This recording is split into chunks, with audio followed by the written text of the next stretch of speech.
Say hi, cake. Okay.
Okay.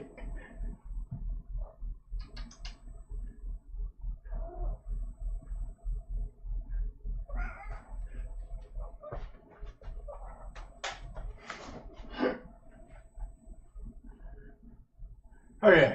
If that didn't win me at least a couple of views. Hi, baby. Aw, why didn't you bring it back? Okay.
had to start speeding up there for a minute. It was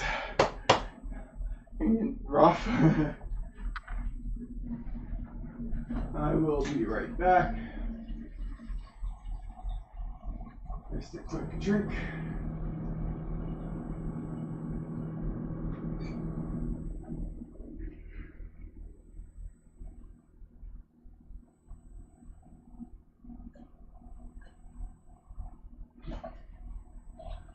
Oh.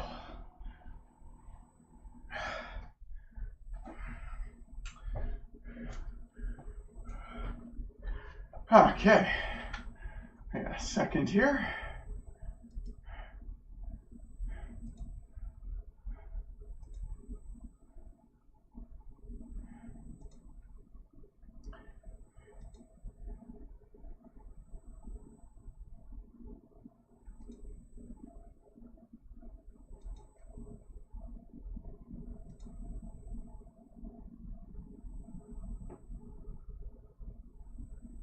All right.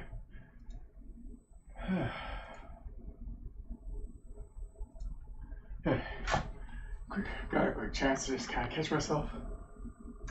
As I've said before, it is also very hot in my apartment. So already being down that long in that deep stance and really trying to focus on ever deeper in this heat, it wears on me.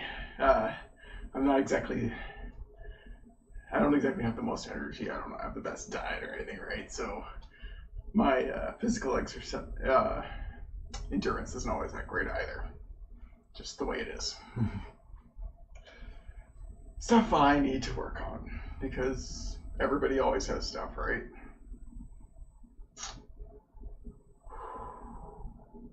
Okay.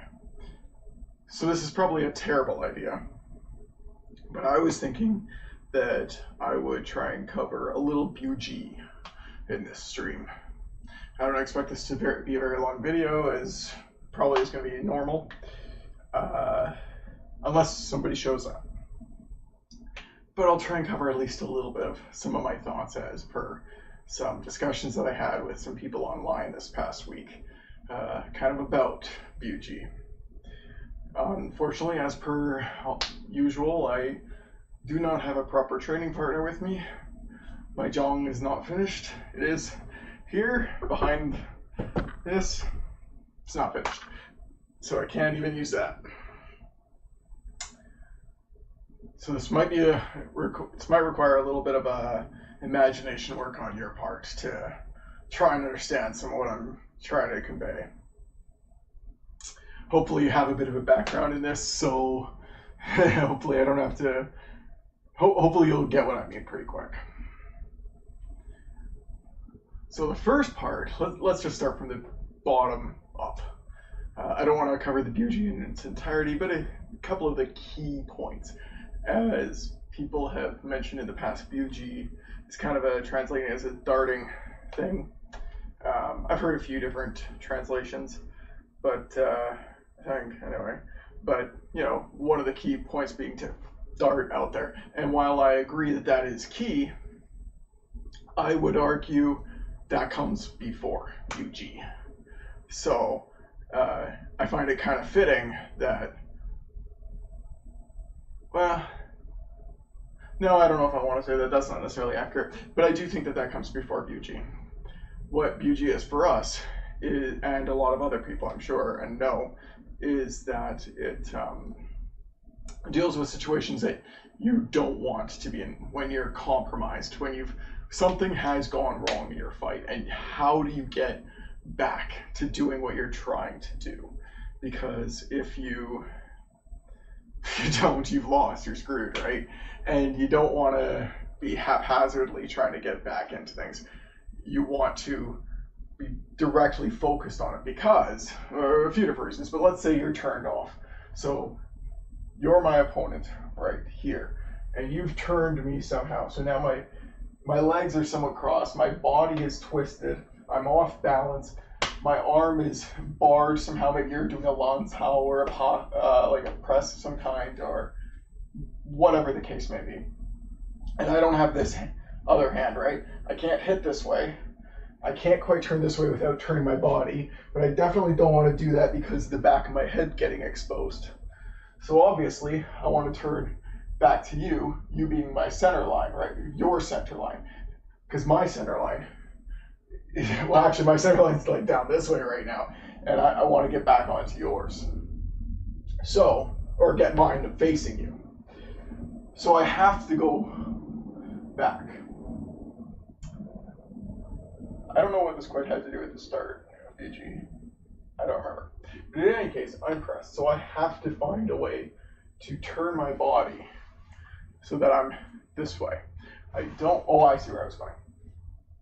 I don't want my direction to be going that way. I want it that way. Because if I start going this way, at any point that you feel me go in that direction, you can help direct me. And now I'm just in the same position again. Legs are twisted, arm is crossed, I'm pressed, I'm off balance, I don't have access to this hand. The same thing has happened again. It's like if you're driving and you start to spin out, maybe you're on some ice or something. If you crank your wheel too much, you're just going to end up spinning the other direction, and you're going to have to correct that way. And you just keep overcorrecting it until you spin out and you're in a ditch if you're lucky. So again, instead, I want to be on you. So my energy can't be this way. It has to be forward. It has to be this direction, not this direction. Make sense? And certainly it's not this direction either, or this direction, because obviously those aren't going to work. It has to be forward. It's this pivot that causes the turn. So not only my body has to do that, my arms have to do that too. I have to aim at you. So they have to go out. I should be back with my arms out, right? And that all depends on what you're doing. So I might be doing a motion upward to some extent, but again, it's not up, it's forward. It's just on this turning line, but it's still forward. And I might do that. Maybe I'll turn it to a tuck-sao or something, right? So that arm comes up, other hand has to come into play as well, because we always want to be using both. Maybe I'm turning into a tanda.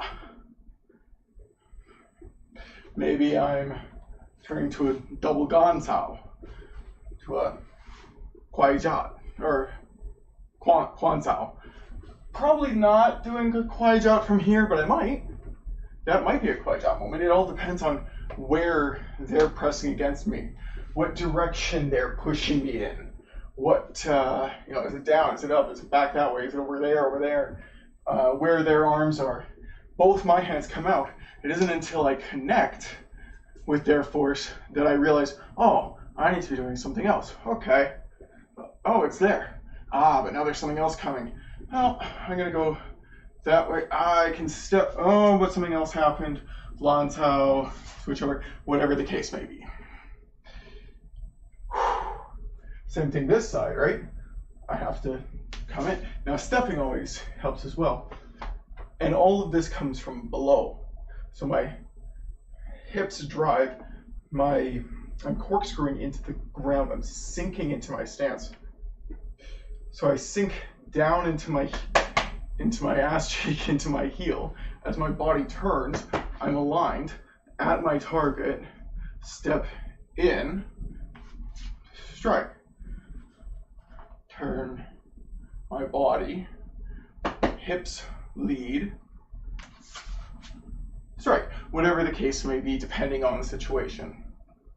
Obviously, that's going to be a little bit more difficult unless I actually have somebody to physically demonstrate what they're doing to me as well. And taking that to the next step as well, where they can defend against my defense. Because I think it is important to keep that going, because you can't just, I defended against your one attack and now I'm going to do a 3-4 hit combo. No. You have to have all of these variables every step of the way. You set the groundwork for what the exercise is, rehearse that a bunch, practice that, tested at different intensities, different speeds, different amounts of pressure, slight different angle changes, things like that. And as you progress, then you start adding in, oh, now I'm going to counter. Now you're going to defend against my counter. Like, how are you going to do that? And keep iterating upon it. Then you start to do it faster and faster and stronger with less and less notice. Maybe you're doing it without contact, or you're waiting, and then you go, whatever it happens to be. I know I'm going off topic. I ramble, I rant. I've said it before. So the Kwai Jong. The first part, right? One interpretation we have is if like somehow both of our wrists get grabbed. One thing we can do is isolate that point, right? Isolate it. Draw. Isolate.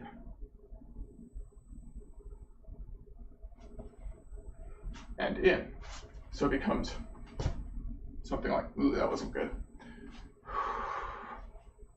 Becomes something like that. Because another thing we can do, say if you're on both wrists, I'm isolated, this one can't move because I can't do both. And that turn of the hips is going to help me with your grip as well, because one hand's going to have to go the other, right? That every piece is important here. What you can do is grab that person's wrist too, right? Grab as you quiet down. And one of my Hing, he's known for doing like a xylophone down your ribcage. As he does that, it comes down. Oh my God, it hurts. I can't quite get that because this requires a lot, very accurate timing. You have to be doing it right at the right moment. You have to have the right, you have to be fast at it as well. You have to do it right again, using that directional I was talking about. It's not there, it's not that way, right? And it's not totally this way either. It's forward. It just so happens that part of this is rotating, right? And then you need that distancing. It's complicated, but that is how that works for us. That is one interpretation of that move. So that's a compromised position where, oh shit, now I'm here. Now my hand is released. I clear, strike, take, down, whatever it is.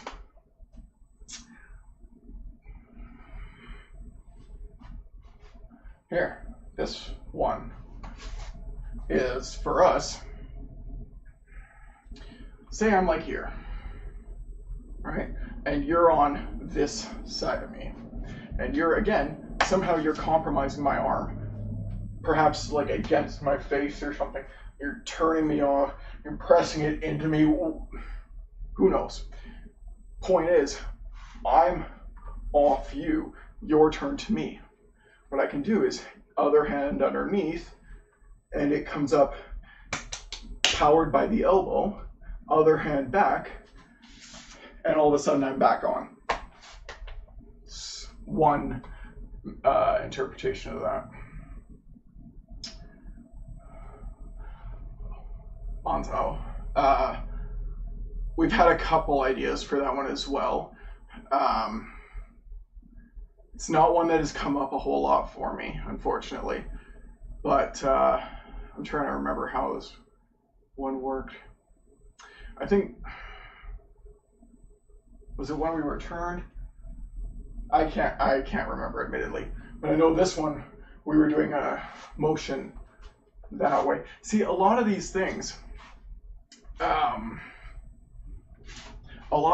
tend to start to come out as you train them, or as you train in your Chi Sao and your Shan Sao and your Gor Sao and these things. All of a sudden, these things start to come out naturally, especially when you're focused on that touch sensitivity and that response to how force is coming at you.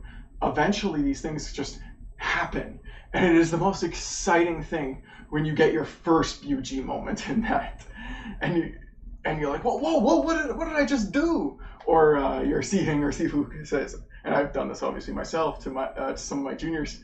I said, like, do you know what you just did? And they're like, I don't remember. I don't know what I was doing. And I can say to them, well, you did this.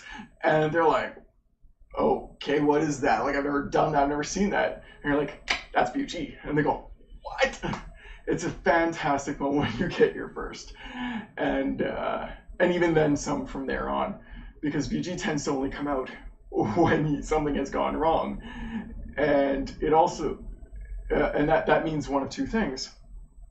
One, it's you're starting to realize that something has gone wrong and how to correct it, because you're starting to understand the concepts of how this all fits together. So you're starting to piece it together before you've even been told about it, because it's all based on the same thing. And since you're probably going up against your seniors, you're probably getting into these positions a fair bit where you're compromised and you're having to figure out how to deal with that. The other thing about that is, as you get better and you're dealing with juniors or students or just newer people, it has to come out it has to come out less, not because I'm telling you it has to, but because it isn't obligated to come out. Like, you're not forced to use it as often. So then you're training with these people that are junior to you, and all of a sudden it comes out and you're like, oh, holy crap, you made me do this. You made me have to use BG to save myself here. And that is a magical moment as well, because it shows that your junior is starting to get these ideas and is starting to catch up to you. And that means that you're going to have somebody that much closer in ability to train with so soon. And to me, there's nothing better than when you've managed to train somebody so well that they have surpassed you. Like, that's just, I'm not going to say I won't get envious from time to time, but at the very same time, it's just so thrilling, so exciting. It's amazing to know that you've helped somebody get there. So my point being for that is, I can't totally remember what we were doing with this. I'll have to think about it some more. Maybe I'll have to ask my Sifu, or maybe I'll just, the next time I'm training with one of my juniors or seniors, it'll just happen. And I'll be like, that's right, that's what that was for. Sometimes I forget. I'll move on to that one. So that's, again, same sort of thing. If I'm off, turned, say, this way, and you're pressing against me, pressing down maybe, right, down into my body, then it's going to have to turn like that, because it can't come up. You're stopping it from coming up. Maybe, you certainly can't turn your elbow that way. Maybe you can get a tonsel, maybe, but you can more easily just drop it. Just let that force that's pressing down against you go away, right? Because if it's pressing here, say, there, okay, right there, okay, and I turn that way, it's still there. Do you see that? I'm not pushing it away from me. I'm just saying, nah. But notice that was wrong, because it has to go forward, and the other hand has to come up. The reason it's like that, though, is just, that's what we do. But it's, elbow energy is also forward, because if it doesn't intercept anything, it might as well be a punch. It might as well be a strike. So we add in the step, right? We're dropping in. Press. Ah, this punch didn't quite get it. It grazed up against their shoulder. It didn't hit them. Long, so you to turn their body this way and kidney punch.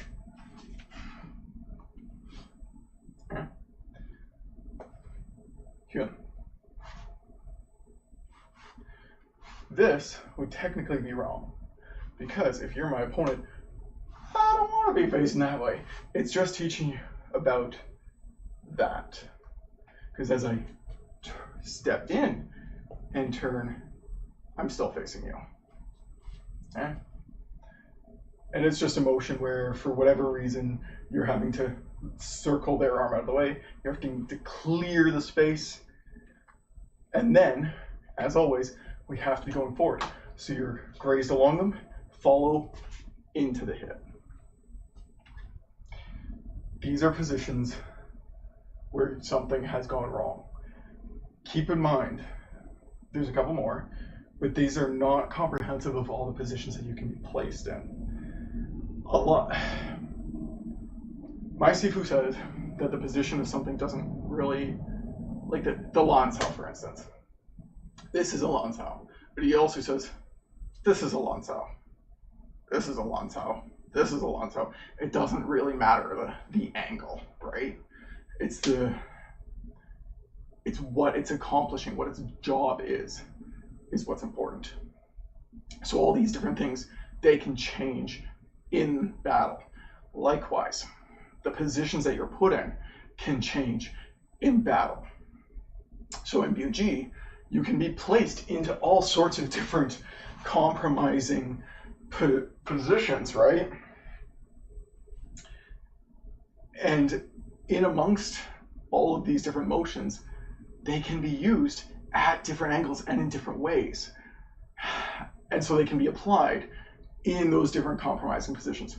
Oh, actually, another one that I've been personally considering in my own little searches, these quiet dot, you'll sometimes see both hands, right?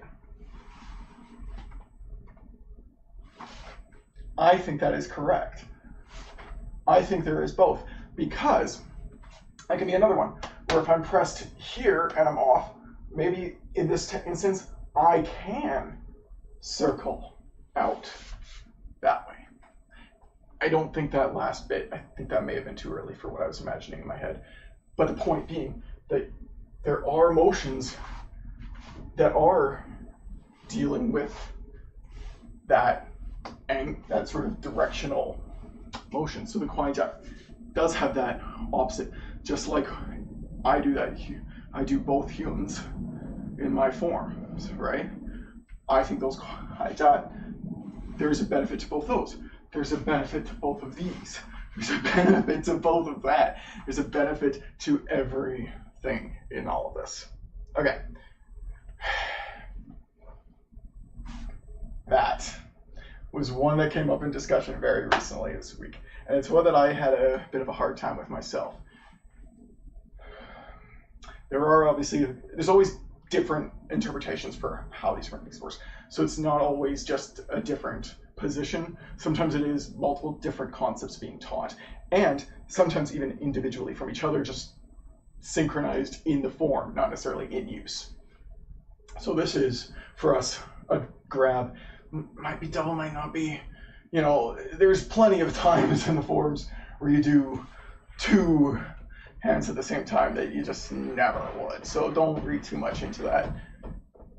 And this can be a lop, right? It can be a moment where, again, it's not one that I've had come up enough for me, but if for some reason that motion there, it is a position that you might use. I again, it's not one that has happened to me a whole lot, but it has come up and I just can't remember the instance. Here though, is one that I've long had questions over and haven't got a good answer that I'm happy with yet, but I have some ideas, I have some thoughts of my own, and I have been getting some corroborating thoughts on that from other people, is this motion. I've seen done a couple of different ways, and to me, it can't be a punch. And if it is a punch, that's not how it's performed, even in the form.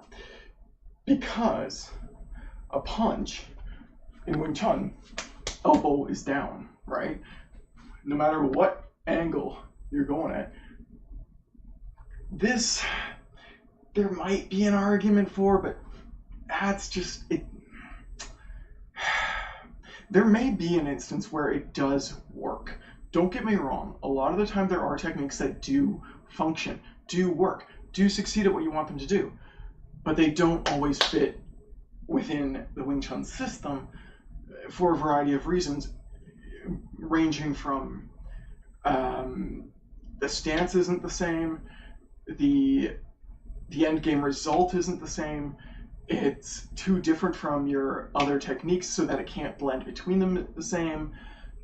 It doesn't use the same kind of structure or strength training. And there may be some flex within that, but there are limitations.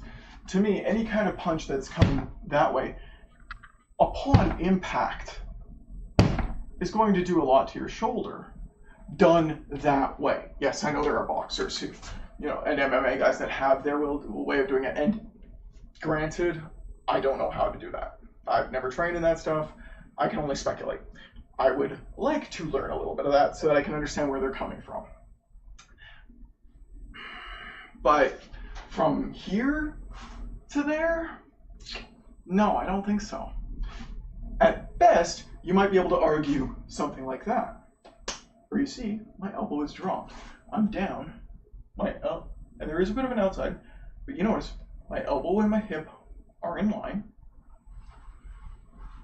that whole time. There are arguments to be made for things like that. I don't think that's one of them. Notice how off my center that is. See this huge box? That's a huge hitbox. I don't want that hitbox. I want a narrow hitbox where if something's coming in, I can intercept it and deal with it. This is not great. This is one. That's two. It's much tighter. I just don't think that it is a punch in this way. Maybe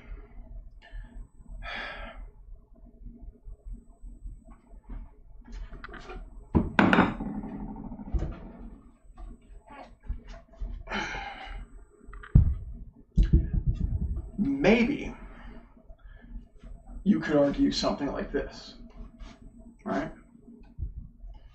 Where you're turned off and you're trying to get, I don't know, maybe they're balanced. Maybe you are in control in this position and you're just turning and you're just doing a motion like that. I think there's an argument to be made for that. Okay, sure. But that? Doing that? Just, I don't know.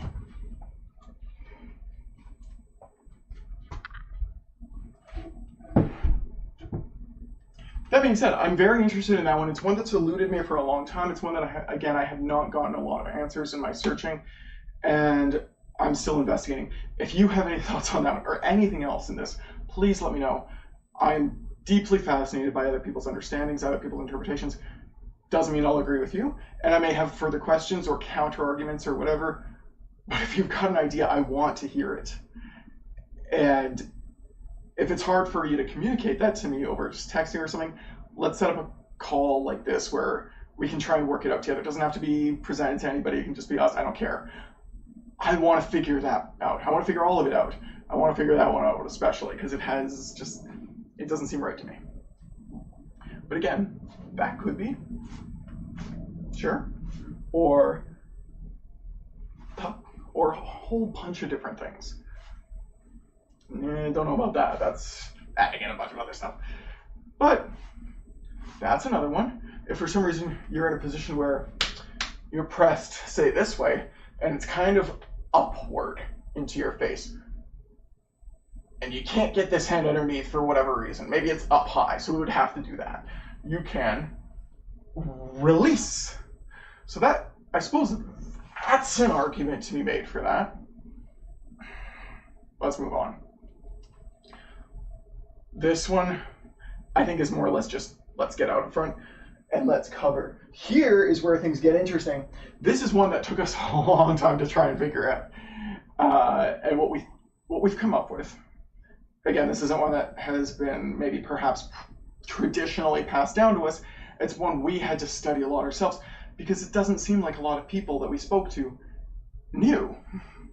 So for us, for whatever reason, my hands are up. Don't know why.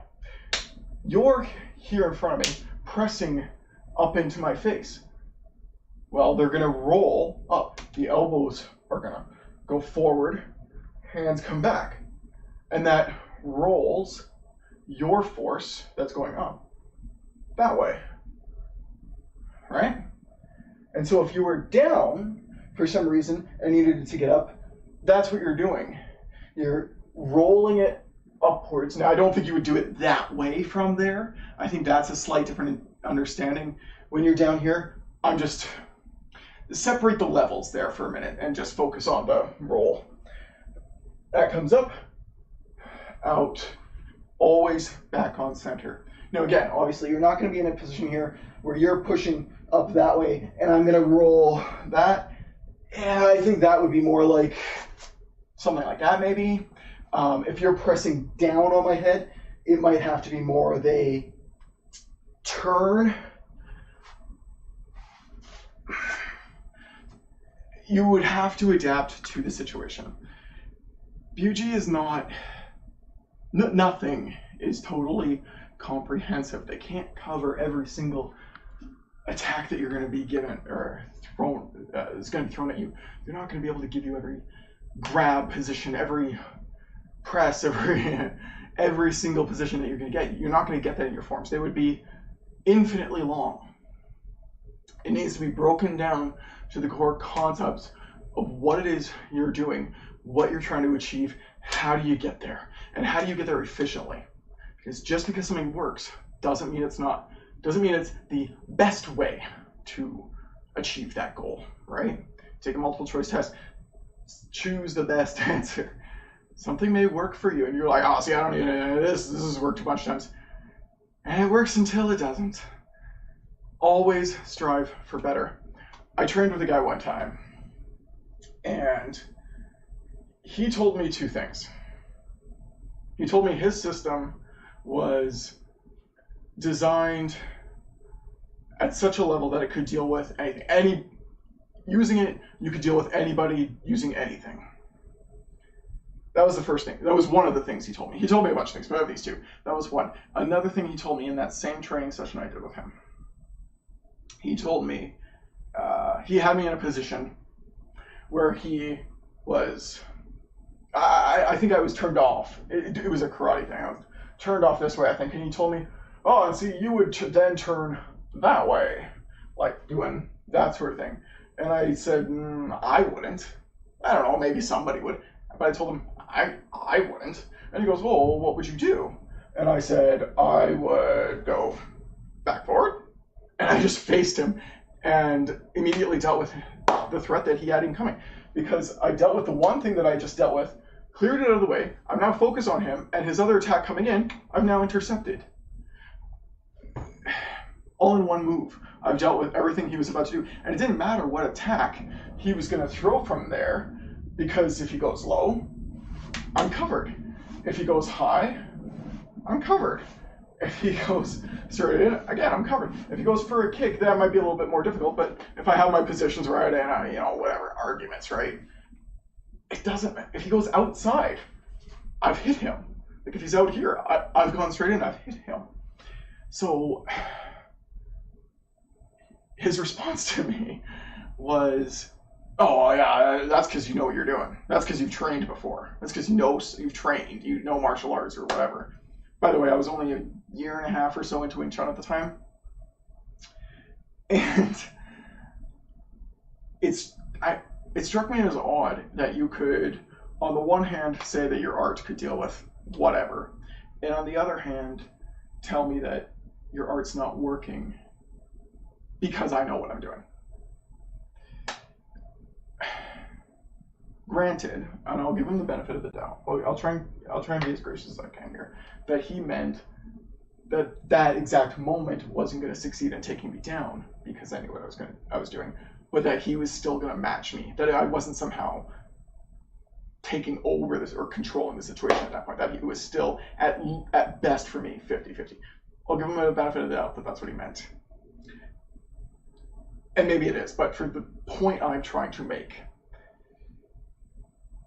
just because you're doing something and it works for you, just because you've won every match with it, does not mean you should ignore something potentially better.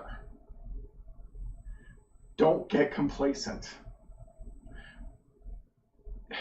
That complacency is going to get you into trouble one day. You know, you go around thinking that you can win all these fights, so you just get into them. You just, I'm not worried, I can beat anybody. And then, but you never learn anything. You just kind of flailed and you beat all these people, whatever it was. All of a sudden, you're meeting somebody that actually knows what they're doing. And now you've not even been humble about it. Now you've been arrogant. And ego is rough. We all deal with it, myself included. I am rambling and ranting again. I think you get what I mean. All 36.7 plus 0.3 minus 1. How's that? Points. If I did my math correctly there. All 42 of them.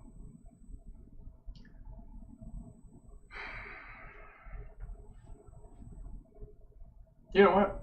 I'm going to leave it there. I'm looking at the clock. And it's been a good, let's say 45, let's maybe chop it down to 35 to 40 minutes of me performing, making an ass of myself, ranting and raving, and to nobody but myself. Nobody's in chat, and I don't expect many, if any, to ever watch this. So.